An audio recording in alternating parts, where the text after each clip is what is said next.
തിരുവനന്തപുരം തലസ്ഥാന മണ്ഡലം ഒരുപക്ഷെ മാറി തീരദേശ മേഖലകളിലെ കൗണ്ടിംഗ് നടക്കാറുണ്ട്. അതൊരു പക്ഷേ കോൺഗ്രസിന് യു.ഡി.എഫിന് CP ജോണിന് ഏറ്റവും സേഫായ ഇടങ്ങളായി തന്നെ മാറാനാണ് സാധ്യത. അത് തന്നെയാണ് പ്രതീക്ഷിക്കുന്ന കാര്യം. എന്തായാലും ഈ വയനാട്ടിലെ തൂത്തെടുക്കൽ സ്വാഭാവികമായും അവിടെയും ഒരു മന്ത്രിയാണ് പരാജയപ്പെടുന്നത്. മാനന്തവാടിയിൽ ORK പരാജയപ്പെടുന്ന സാഹചര്യം കൂടി 12 റൗണ്ട് പിന്നിടുമ്പോഴാണ് 4751 വോട്ടിന്റെ ഭൂരിപക്ഷ ലീഡ് ഇപ്പോൾ നിലനിർത്തുന്നത് വി കുഞ്ഞികൃഷ്ണൻ. പയ്യന്നൂർ കൃത്യമായും അതിന്റെ ഒരു റിസൾട്ട് മുന്നോട്ട് വെക്കുന്നു എന്ന് വേണം മനസ്സിലാകാൻ. 12 റൗണ്ട് പിന്നിട്ടിരിക്കുന്നു. ആകെ 14 റൗണ്ടിലാണ് 4751 വോട്ടിന്റെ ലീഡ് ഇപ്പോൾ കുഞ്ഞികൃഷ്ണനുണ്ട്. തളിപ്പറമ്പിൽ TK ഗോവിന്ദനും വലിയ മെജോറിറ്റിയിലേക്കാണ്. 8000-ലധികം വോട്ടുകളാണ് ഇപ്പോൾ തളിപ്പറമ്പിൽ നേടുന്നത് എന്നതാണ് എടുത്തു പറയേണ്ടത്. അപ്പോൾ CPM-ൽ നിന്ന് ഇറങ്ങിയവർ CPM-നോട് പൊരുതി ഇറങ്ങിയവരെ ശരിവെക്കുന്നു എന്നതാണ്. CPIM പ്രവർത്തകർ പോലും ശരിവെക്കുന്നു എന്നതാണ് ഇനി അറിയേണ്ടത്. ഈ പയ്യന്നൂരിലും തളിപ്പറമ്പിലും മാത്രമല്ല എന്റെ പ്രതിഫലനം നോക്കൂ. മട്ടന്നൂരിൽ കല്യാശ്ശേരിയിൽ CPM-ന്റെ കോട്ടകളാണ്. 50,000-നടുത്ത് ഭൂരിപക്ഷം കിട്ടേണ്ട മണ്ഡലങ്ങളാണ്. ഇവിടെയാണ് വലിയ ചെറിയ മാർജിനിലേക്ക് സ്ഥാനാർത്ഥികൾ വിജയിക്കുന്ന സാഹചര്യം ഉണ്ടാകുന്നത്. അതിന്റെ അർത്ഥം രീതിയിൽ ഗുരുതരമായി സംഘടനാ പ്രതിസന്ധി കോൺഗ്രസിന് CPM അവിടെ നേരിട്ടു എന്നതാണ് സാഹചര്യം. TK ഗോവിന്ദൻ 9,000-ഓളം എത്തിയിട്ടുണ്ടോ? 9,000-ഓളം എന്നതായിരുന്നു നേരത്തെയുള്ള കണക്കുകൾ എന്നതാണ് നമുക്ക് മനസ്സിലാക്കാൻ സാധിക്കുന്നത്. അത് താഴെ പോയതാണോ എന്നതുകൂടി നമ്മൾ ഇനിയൊന്ന് ക്രോസ് ചെക്ക് ചെയ്യേണ്ടതുണ്ട് എന്നതാണ് എടുത്തു പറയേണ്ടത്. പയ്യന്നൂരിൽ അടക്കമുള്ള വി കുഞ്ഞികൃഷ്ണന്റേത് 4751 എന്ന നിലയിലാണ്. ഇനി TK ഗോവിന്ദന്റേത് ഒരിക്കൽ കൂടി വ്യക്തമാകേണ്ടതുണ്ട്.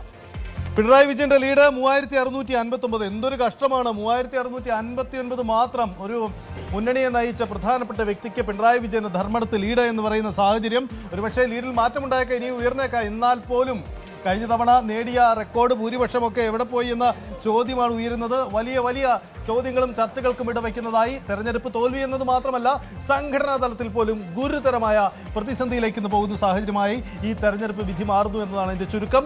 സംസ്ഥാനത്ത് UDF-ന്റെ തരംഗത്തിൽ വീണു പോകുന്നത് നിരവധി ചെങ്കോട്ടകളാണ്, പ്രധാനപ്പെട്ട മുഖങ്ങളാണ്.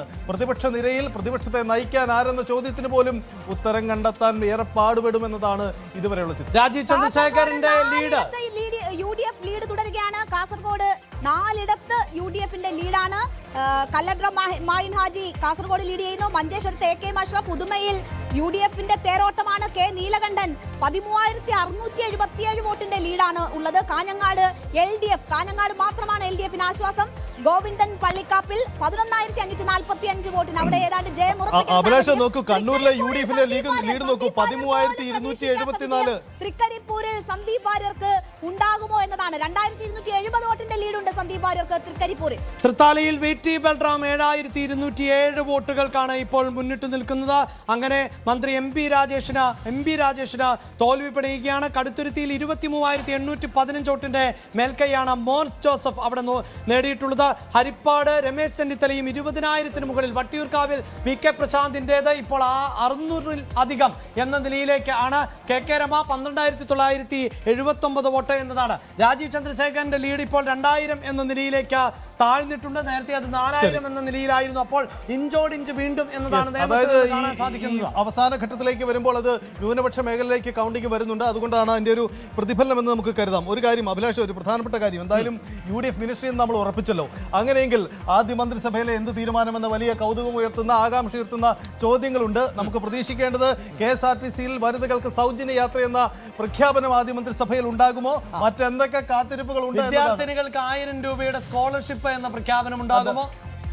യെസ്, KK രമ ഔദ്യോഗികമായി തന്നെ ഇപ്പോൾ വിജയം പ്രഖ്യാപിച്ചിരിക്കുന്നു. KK രമ ഒരിക്കൽ കൂടി വിജയക്കൊടി പാറിച്ചിരിക്കുന്നു. വടകരയിൽ നിന്ന് KK രമയാണ് അവിടുത്തെ അജയിയായ പോരാളി എന്ന് ഈ തെരഞ്ഞെടുപ്പിൽ കൂടി വ്യക്തമാവുകയാണ്. ഒരുപക്ഷെ നിയമസഭയിലടക്കം നേരത്തെ പിണറായി വിജയൻ നേരിട്ട് വിമർശനം ഉന്നയിക്കുന്ന KK രമ അതേ ഭാഷയിൽ തന്നെയായിരുന്നു പിണറായി വിജയന് മറുപടി നൽകിയത്.